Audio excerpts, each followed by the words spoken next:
نحمدہ و نصلی علی رسولہ الکریم، اما بعد، فاعوذ باللہ من الشیطان الرجیم، بسم اللہ الرحمن الرحیم۔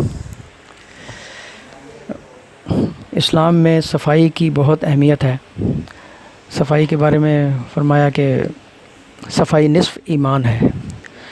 تو مسلمانوں نے اس سے یہ سبق حاصل کیا کہ اپنے جسم کو صاف کرتے ہیں، اپنے گھروں کو صاف رکھتے ہیں، اپنے بدن کو صاف رکھتے ہیں، کپڑے صاف، ہر چیز میں صفائی کا خیال رکھتے ہیں، اور ہم یہ سمجھتے ہیں کہ ہمارا ایمان جو ہے وہ مکمل ہو گیا۔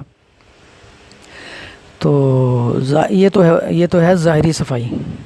تو بھائیوں، ہماری توجہ ظاہری صفائی کی طرف تو ہے ہی ہے، چلو، لیکن ہمیں باطنی صفائی کی طرف بھی تو توجہ کرنی چاہیے۔ ہمیں باطن کی طرف بھی یہ غور کرنا چاہیے کہ ہمارا اگر جسم ہمارا صاف ہے، ظاہر ہمارا صاف ہے، تو کیا آیا ہمارا دل بھی صاف ہے؟ دل و دماغ ہمارا صاف ہے یا نہیں ہے؟ اگر وہ بھی صاف ہوگا تو تبھی تو ایمان مکمل ہوگا۔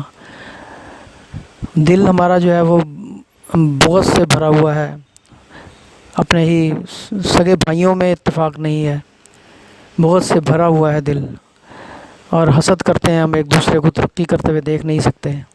کسی کی کوئی بات اگر بری لگ گئی ہے تو گھروں میں تو ہم روزانہ جھاڑو دیتے ہیں، صفائی کرتے ہیں، برش، لیکن دماغ میں اگر کسی شخص کی کوئی برائی اگر ہمارے ذہن میں آ گئی، کسی سے غلطی ہو گئی، تو ہم جو ہے 10 سال تک اس جو ہے نا گند کو، اس کے خلاف جو بغض ہے، اس کے خلاف کینہ ہے، وہ ہم صاف ہی نہیں کرتے، اپنے دماغ کو، دل کو صاف نہیں کرتے۔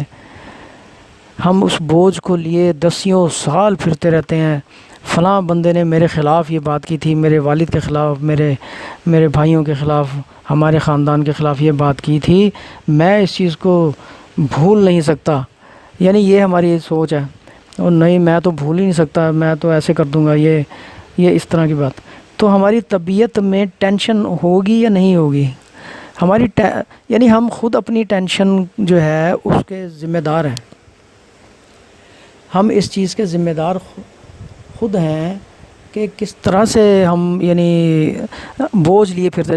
یعنی اب جب انسان سفر کر رہا ہوتا ہے تو اس کی کوشش ہوتی ہے کم سے کم بوجھ اٹھائے، لیکن ہم نے خود اپنے اوپر لادی ہوئی ہیں فلاں کے خلاف۔ آپ یقین کریں، اپنے رشتہ داروں میں دیکھیں، آپ اس کا تصور کریں کہ فلاں صاحب، لو جی، اس کے خلاف آپ کے ذہن میں کوئی نہ کوئی ضرور کوئی نہ کوئی شکایت ہوگی، اس کی کوئی نہ کوئی برائی ہوگی۔ کسی دوست کے خلاف، ہاں اس میں یہ برائی ہے، کسی اور بڑے کے خلاف، چھوٹے کے خلاف، بھائیوں کے خلاف، یعنی شیطان جو ہے نا ہمارے بھرتا رہتا ہے ہمارے ذہن کو، دل کو۔ تو ہم روزانہ کے حساب سے صفائی کریں، بالکل اپنے دل کو صاف کریں۔ دیکھیں کتنا ہلکے پھلکے ہو جائیں گے ہم، ہلکے پھلکے ہو جائیں گے، کسی کے خلاف کوئی بات نہ ہو۔ اگر کسی سے کوئی غلطی ہو، ہم نمازیں پڑھتے ہیں تو اللہ تعالیٰ سے یا اللہ ہمیں معاف فرما، یا اللہ ہمیں معاف فرما، یا اللہ جانے انجانے میں جتنے گناہ ہوئے میں معاف۔ لیکن ہم دوسروں کو معاف کرنا تو ہمارے لیے ناممکن ہے، ہم کرتے ہی نہیں کسی کو معاف۔ کیوں کریں معاف کسی کو؟ کیونکہ ہم نے سیکھا ہی نہیں بھائی کسی کو معاف کرنا۔ بس کسی سے کوئی غلطی ہو گئی تو بس اس سے منہ بنایا ہوا ہے، اور 10 سال 20 سال گزر جاتے ہیں۔ تو اس چیز کو، اس رویے کو ہمیں چینج کرنا ہے۔ اللہ تعالیٰ قبول فرمائے، اللہ پاک فضل فرمائے، آمین۔ السلام علیکم ورحمۃ اللہ وبرکاتہ۔